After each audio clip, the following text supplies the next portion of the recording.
நோக்கினார் எவ்வாறு நானுவே கண்ணாடி முன் நின்று பார்த்து கொண்டே ஒன்றாக செய்திட ஒரு 100 நாடகம் ஒத்திகைகள் செய்து எதிர்பார்த்திருந்தேன் எதிர்பாராமலே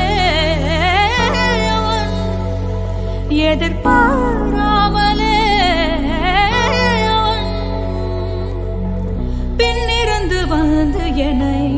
பம்பரமாய் சுழற்றிவிட்டு உலகுண்ட பெருவாயில் எந்தன் வாயோடு வாய்ப்படித்தாய்.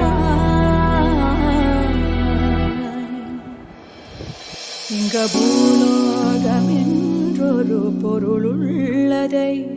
இந்த பூங்கோதை மறந்தால்